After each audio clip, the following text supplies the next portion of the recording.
बहुत पुराने समय की बात है। रुद्रपुर नाम का एक बहुत ही खूबसूरत गांव हुआ करता था।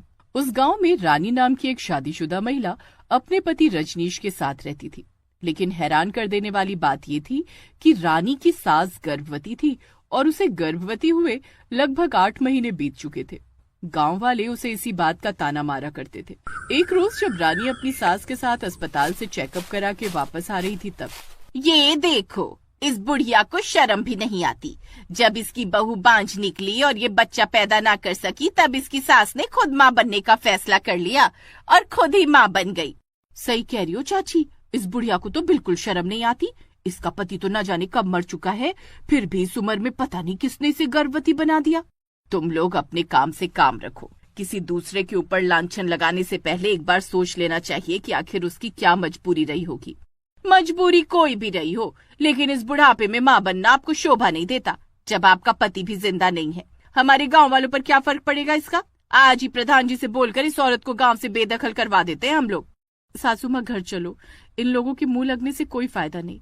रानी अपनी सास को लेकर घर आ गई। रात को जब रानी का पति रजनीश काम से घर लौटा तब उसने अपनी माँ का हालचाल पूछा। क्या बोला डॉक्टर साहिबा ने? हमारा होने वाला बच्चा स्वस्थ तो है ना? चिंता वाली कोई बात नहीं है, अगले महीने ही डिलीवरी हो सकती है, ऐसा डॉक्टर साहिबा ने बोला है। मुझे समझ में नहीं आता माँ कि मैं आपका किस मुंह से शुक्रिया अदा करूँ। आप मेरी वजह से इन गाँव वालों के ताने सुनती हैं। अरे तू गाँव वालों की छोड़ बेटा, हमें अपनी जिंदगी देखनी है, गांव वालों की नहीं। अब इन गांव वालों को समझाए भी क्या जा सकता है, ये लोग पढ़े लिखे तो है नहीं। अगले दिन रजनीश के घर सुबह सुबह प्रधान जी का एक आदमी आया। अरे मुनीम जी, क्या बात है? आज सुबह सुबह हमारे घर कैसे आना हुआ आपका?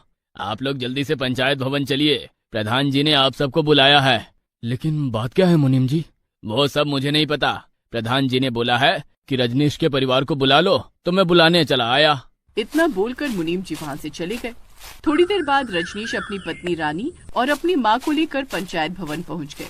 वहाँ पर उन्होंने देखा कि पूरा गांव इकट्ठा था। रजनीश, इन गांव वालों का कहना है कि तुम लोग इस गांव में रहने के लायक नहीं हो। तुम्हारी माँ गर्भवती है और अपना फूला हुआ पेट लेकर इधर उधर घुमा करती है। आपके पिता भी जिंदा नहीं है, तो इन सब का असर गांव के नौजवानों पर पड़ता है। इस बारे में तुम्हारा क्या कहना है? प्रधान जी, बात यहाँ तक पहुँच जाएगी इसकी तो मुझे कभी उम्मीद ही नहीं थी, लेकिन लगता है आज सारी सच्चाई आपको बतानी ही पड़ेगी। अब कहानी कुछ सालों पीछे से शुरू हुई। रजनीश की शादी रानी के साथ हुई। उसकी सास ने रानी का स्वागत बहुत ही धूमधाम के साथ किया। बहू, तेरे ससुर जी के गुजर जाने के बाद मैं इस घर में अकेली हो गई थी, इसलिए मैंने रजनीश की शादी कर दी। लेकिन तू भी काम में बिजी रहती है, इसीलिए जल्दी से मुझे पोता दे दे ताकि मैं उसके साथ खेलती रहूं। ये सब तो भगवान के हाथ में है ना माँ जी। इतना कहकर रानी शर्माते हुए अपने कमरे में चली गई। ऐसे ही दिन बीतते गए, लेकिन रानी माँ नहीं बन पा रही थी। रजनीश बेटा, शादी के 3 साल बीत चुके हैं, लेकिन तुम लोग मुझे अभी तक पोता नहीं दे पाए। जाओ, जाकर डॉक्टर को दिखाओ, कहीं बहू में कोई कमी तो नहीं। माँ, ऐसा जरूरी तो नहीं कि कमी केवल रानी में ही हो, कमी मेरे अंदर भी तो हो सकती है ना। हाँ, तो तू खुद की भी जांच करा लेना, पर मुझे किसी भी कीमत पर पोता चाहिए इस साल, उसके लिए चाहे जो भी करना पड़े। ठीक है माँ, मैं आज शाम को ही डॉक्टर के पास रानी को लेकर चला जाता हूँ। शाम को रजनीश अपनी पत्नी रानी को लेकर डॉक्टर के पास चला गया। डॉक्टर ने रजनीश और रानी दोनों की जांच की। उसके बाद उन्होंने कहा, देखिए, आप दोनों को परेशान होने की कोई जरूरत नहीं है। आप दोनों में ही कोई कमी नहीं है। आप दोनों जल्दी माँ बाप बन जाओगे। हाँ, कुछ नॉर्मल दवाइयाँ दे देता हूँ जिससे थोड़ी हेल्प मिल जाएगी। डॉक्टर ने उन दोनों को दवाइयाँ दे दी और दोनों घर आ गए। घर आने के बाद रजनीश ने ये खुशखबरी अपनी माँ को सुनाई। माँ, चिंता करने की कोई बात नहीं है। डॉक्टर ने बोला है कि हम दोनों के अंदर कोई कमी नहीं है। हम दोनों माँ बाप बन सकते हैं। ठीक है बेटा, मैं इंतजार के अलावा और कर ही क्या सकती हूँ। ऐसे दिन बीतते गए और कुछ दिनों बाद रानी को अचानक उल्टियाँ होने लगी। उस दिन रजनीश काम पर गया हुआ था। अरे बहू, तुझे तो बहुत जोरों की उल्टियाँ हो रही हैं। क्या हुआ, तेरी तबीयत खराब है क्या? चल जल्दी चल, डॉक्टर के पास चलते हैं। अरे नहीं माँ, मुझे बहुत कमजोरी लग रही है, मैं डॉक्टर के पास नहीं जा पाऊंगी। कमजोरी लग रही है और उल्टियाँ भी आ रही हैं, इसका मतलब तो साफ है कि इस घर में अब खुशखबरी आने ही वाली है। उसकी सास ने फोन करके तुरंत डॉक्टर को बुला लिया।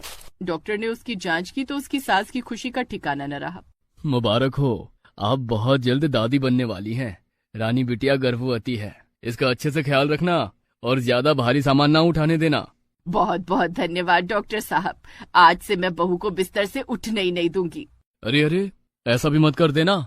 थोड़ा बहुत तो शारीरिक मेहनत करनी ही चाहिए, वरना ऐसे तो बॉडी अकड़ जाएगी और बच्चे को भी इससे दिक्कत होगी।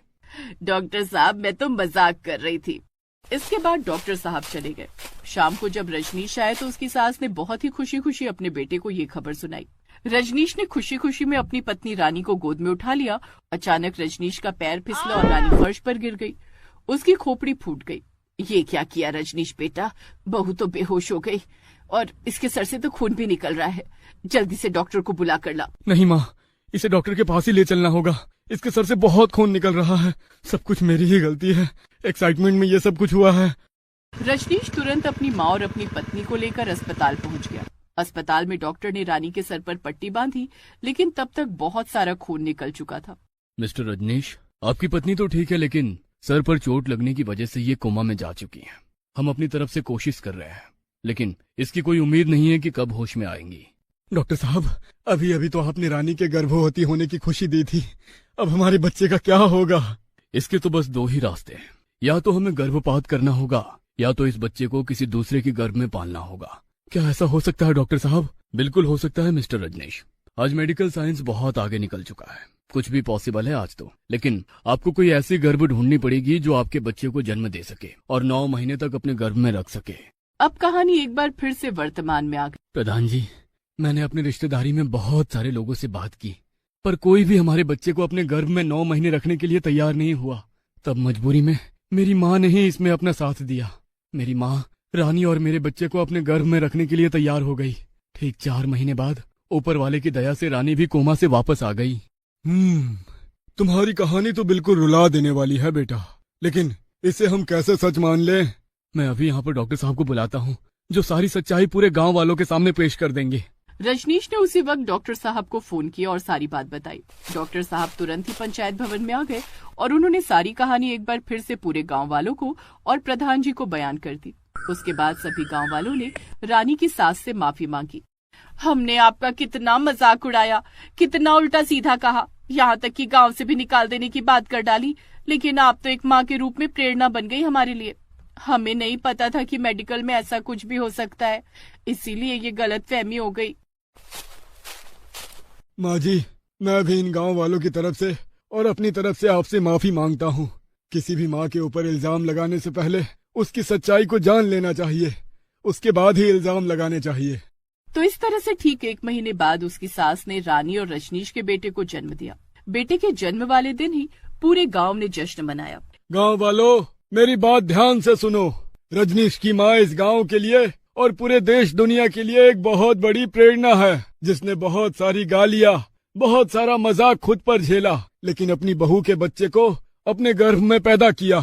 ऐसी सास आजकल देखने को नहीं मिलती है। आपने बिल्कुल सही कहा प्रधान जी। आज के बाद इस गांव की हम सभी सास अपनी बहू से ढेर सारा प्यार करेंगे, ताकि हम सब भी रानी की सास की तरह थोड़ा बहुत तो बन सके। इसके बाद रानी और रजनीश अपने बच्चे के साथ खुशी खुशी रहने लगे।